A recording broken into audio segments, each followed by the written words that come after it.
Hi everyone, Amit from UPod here. We're at my studio, Pilates Junction in London near Clapham Junction. You can see it behind me here. And we're going to do a short tutorial about cats and articulation of the spine within the cats. By the nature of doing a cat, we're on hands and knees, so we're weight bearing on the arms. So there's also this to take into account. And towards the end of the tutorial, I'm suggesting a few things that are great for upper body strength as well. You're always welcome to put some comments or ask questions, and I will answer them as soon as I can about any of these exercises. Also, I assume that some of those variations are very familiar, so I'm going to go through it quite quickly. And there's others that are possibly less familiar, and I'm going to slow down there and talk about it in a bit more detail. Here we go. We're going to start with just a basic cat, just a normal cat. Some people call it cat-cow, rounding and then extending. So we're in all fours, and we're going to round the spine. The tail and the head go down, the spine stretches up, and then we come back to center. We'll just do that one more time. Curling the tail between the legs, the head goes down, the arms push us up towards the ceiling, the chest goes into the back, and then we release. And we'll do a couple more doing the cat-cow, so also going into back extension. So this is the flexion bit, and then straight, and then lifting the head and the tail, and from there rounding the spine, head and tail go in, stretch the spine, and then release, and reversing the motion, head and tail go up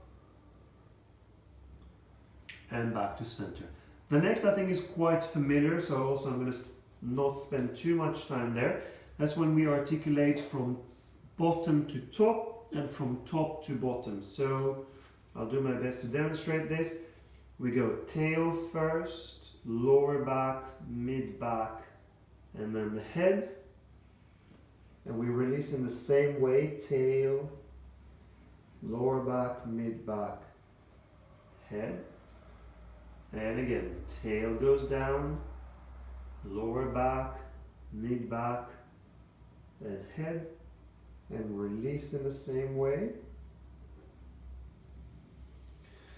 Or you can start from the top, so head goes down, we lift between the shoulder blades, mid back, lower back, tail, and we come out of it in the same way. Head goes out first, and the rest of the spine follows. I'll do it one more time. Head, and everything else follows. Head starts, and everything else follows. And if you want to play with that, you can go from bottom to top and come out of it top to bottom, or the other way around, or essentially just play with it. The next one is called tail wags. There's different variations on that, but basically it's side bending of the spine. So just going from side to side. That's a really nice one for, again, creating more articulation, movement in the spine. You can either look towards your tail, so your eyes or your nose are pointing towards the tail. You're trying to sit, or you can just keep the neck long, and it's like the crown of the head goes towards the tail. Most of us are going to find that one side is easier than the other, so it's a good idea to do more repetitions or spend more time doing the side is difficult. And this last one is called sexy cats, but it's also called seaweed ribs, and probably there's other names for that. And it's one of the most difficult exercises to explain, so I'm just going to demonstrate that. And if you try it at home, then just do what you can. Follow the movement, copy it as much as you can, and then just give it a life of its own. So I'm going to start moving the head as well. I'm kind of moving everything in waves and circles. And I'm going to reverse. I'm going to start with the pelvis and the lower back area, moving them around, and then allowing the head to join in.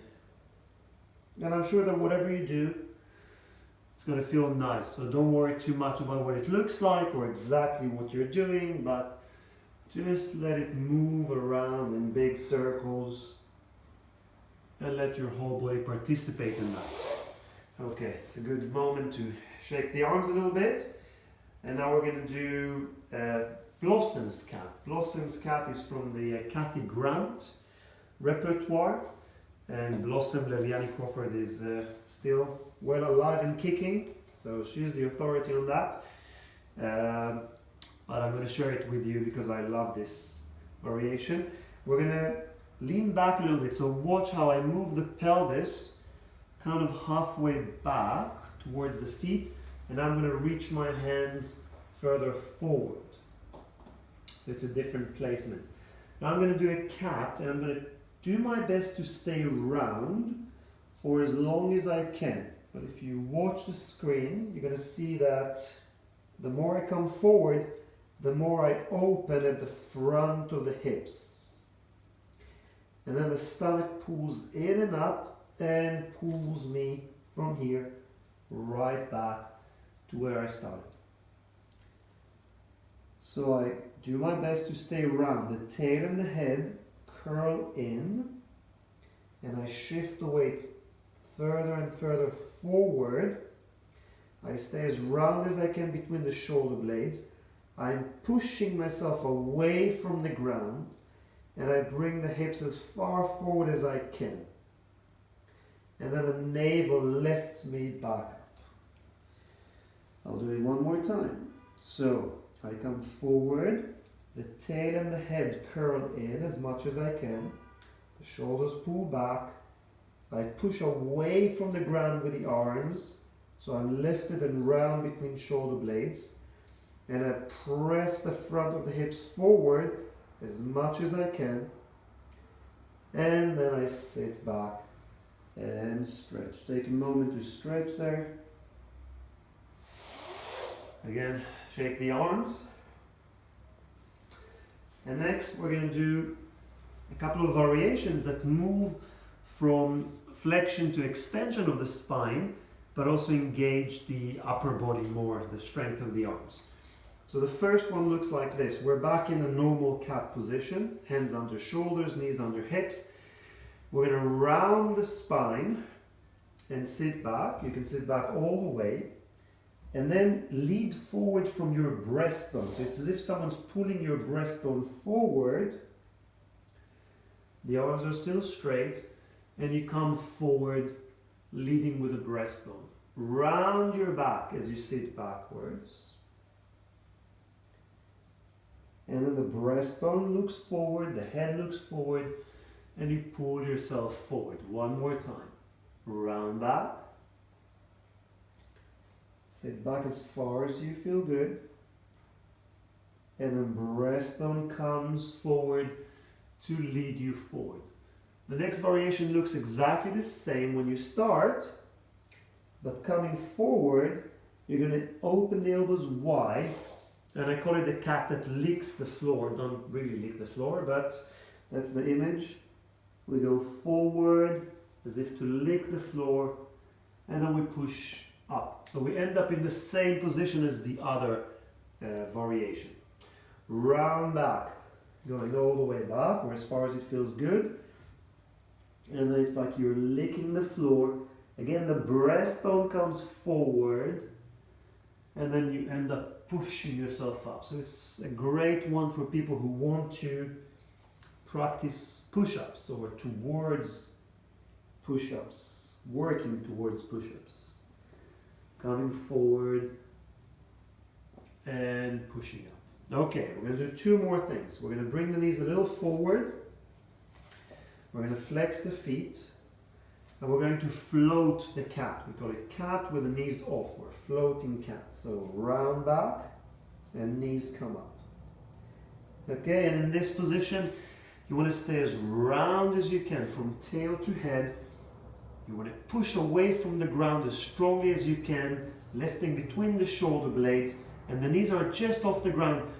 It's easier to lift the knees higher, so try to keep them very close to the ground. So again, remember the knees are a little closer to the hands. Round back and float, and you just hold it for a few breaths. Just keep pushing yourself away from the ground and keep rounding your back. And then release, and the last thing is exactly the same, but we're going to shift the weight forward and back. Okay, so I'll start and then see, maybe I'll change the start position a bit.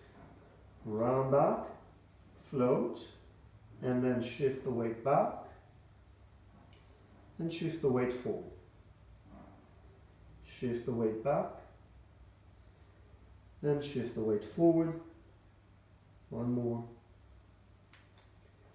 And forward. So that's much more about strength than about articulation, but the articulation that you will get from the more basic variations is needed here because you want to be round. There's another variation you can do for these last two exercises. You can do it in a neutral position. So if for whatever reason you don't want to flex the spine, like if someone's got back issues, you can simply keep the spine neutral or centered or whatever you're going to call it, and float up and hold it like this, and you can shift the weight forward and back without rounding the back. It's also a great exercise for upper body strength, core strength, and really it's a full body exercise. That's it. I hope that was interesting enough and that you enjoyed it. And again, send us some comments, questions. I'll be happy to answer them. Have a good day. Bye-bye.